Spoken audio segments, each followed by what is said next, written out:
சிம்பிளா, ஈஸியா 10 நிமிஷத்துல கேரட் ரசகுல்லா எப்படி பண்றதுன்னு பார்க்கலாம். இது கேரட் ஜாமுன் கூட நம்ம சொல்லலாம். நல்லா பஞ்சு போல இருக்கும். குழந்தைகளுக்கு வந்து பார்த்தீங்கன்னா, ஈவினிங் ஸ்நாக்ஸா குடுக்கலாம். இதுக்கு வந்து பார்த்தீங்கன்னா, ஒரு 3 கேரட் எடுத்துட்டு தோல் சீவிட்டு நல்லா வாஷ் பண்ணிடுங்க. மிக்ஸியில போட்டுட்டு ஒரு 1/4 கப் சுகர் போட்டு நல்லா அரைச்சு எடுத்துக்கணும். தேவையான அளவு பால் ஊத்திக்கலாம். 1/4 கப் தேவைப்படும். இத மூடி ஃபைன் பேஸ்ட்டா அரைச்சு எடுத்துக்கணும். இந்த மாதிரி தான் உங்களுக்கு இருக்கணும். திப்பி திப்பியா இருக்கக்கூடாது. இப்போ பேன்ல நெய் ஊத்திட்டு, இந்த கேரட் மிக்ஸ்சர போட்டு நல்லா ரோஸ்ட் பண்ணணும். இப்படி ரோஸ்ட் பண்ணும்போது உங்களுக்கு நல்ல பச்சை வாசனை போயிடும். அதே சமயம் அந்த ஜாமுன், அதாவது அந்த ரசகுல்லா நல்லா டேஸ்ட்டா இருக்கும். கேரட் சாப்பிடாத குழந்தைகளுக்கு கண்டிப்பா இப்படி செஞ்சு குடுத்து பாருங்க. நல்லா சாப்பிடுவாங்க. இப்போ ஃப்ளேவருக்காக ஏலக்காய் போட்டுக்கலாம்.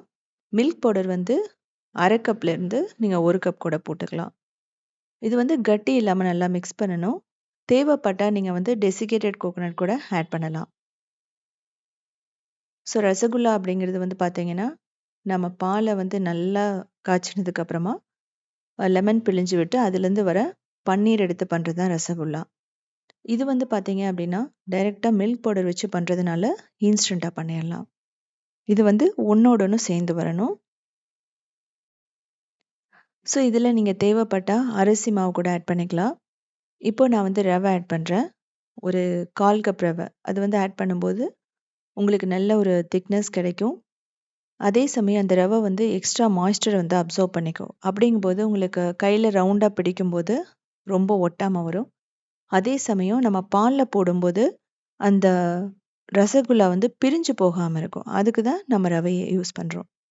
இப்போது நெய் 1 டேபிள் ஸ்பூன் போட்டு நல்லா மிக்ஸ் பண்ணணும். நீங்கள் மீடியம் ஃப்ளேமில் வச்சுட்டே பண்ணலாம். ரவை போட்டோன்னே பார்த்தீங்க அப்படின்னா ஒரு டோ மாதிரி ஃபார்ம் ஆகிடும் உங்களுக்கு. இன்கேஸ் அப்படி ஃபார்ம் ஆகலைன்னா எக்ஸ்ட்ரா நீங்கள் ரவையோ பால் பவுடரோ கூட ஆட் பண்ணிக்கலாம். ஸோ இது வந்து கொஞ்சம் ஆறட்டும்.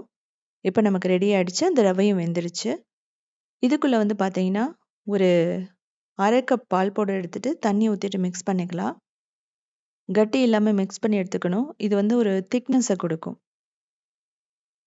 இப்போது அந்த கேரட் எல்லாம் வந்து நல்லா ஆறிடுச்சு. இப்போ ஒரு டோ மாதிரி நம்ம பிடிச்சிட்டு சின்ன சின்ன பால்ஸாக பிடிச்சு எடுத்துக்கலாம். இதை வந்து நீங்கள் வேக வைக்கணும்னு அவசியமே இல்லை. ஏன்னா ரவை எல்லாமே நல்லா வெந்துருச்சு. இந்த அளவுக்கு நல்லா சாஃப்டாக இருக்கணும். இப்போது பால் ஊற்றிக்கலாம். அதுக்கப்புறமா பால் பவுடர் மிக்சர். அப்படி இல்லைன்னா கூட நீங்கள் பாலே முழுசாக கூட ஊற்றிக்கலாம். இதை வந்து நல்லா மிக்ஸ் பண்ணுங்க. இது வந்து கொஞ்சம் வந்து ஒரு 50% வந்து நல்லா வந்து சுண்டி வரும்.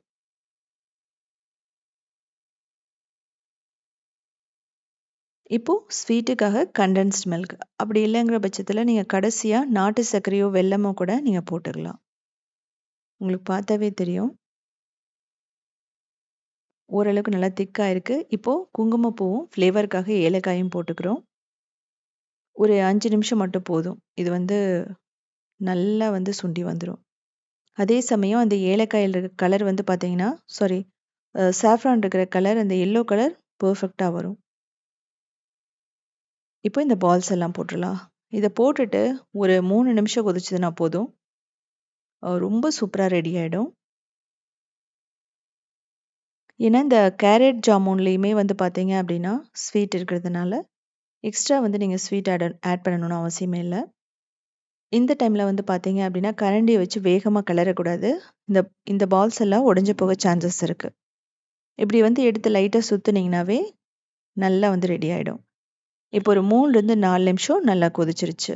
இப்போ நம்ம அப்படியே எடுத்து சர்வ் பண்ணலாம். இல்லைனா ஃப்ரிட்ஜில் வச்சு கூட சர்வ் பண்ணலாம். இதுக்கு மேலே பாதாம், பிஸ்தா, முந்திரி எது வேணாலும் நீங்கள் ஸ்ப்ரிங்கிள் பண்ணிக்கலாம். இது வந்து பார்த்தீங்கன்னா சூடாகவும் சர்வ் பண்ணலாம். இல்லை அப்படின்னா ஃப்ரிட்ஜில் வச்சுட்டும் சர்வ் பண்ணலாம்.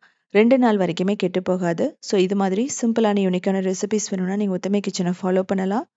கிரியேட்டிவ் வேர்ல்டுன்னு இன்னொரு சேனலுமே இருக்குது. அதுலேயுமே 2000 ரெசிபிஸ் இருக்குது. southinianfoods.inங்கிற வெப்சைட்டையும் ரன் பண்ணிகிட்ருக்கோம். 15 இயர்ஸ்க்கு மேலே 8000 ரெசிபிஸ் இருக்குது. ஸோ பார்த்துட்டு கமெண்ட் பண்ணி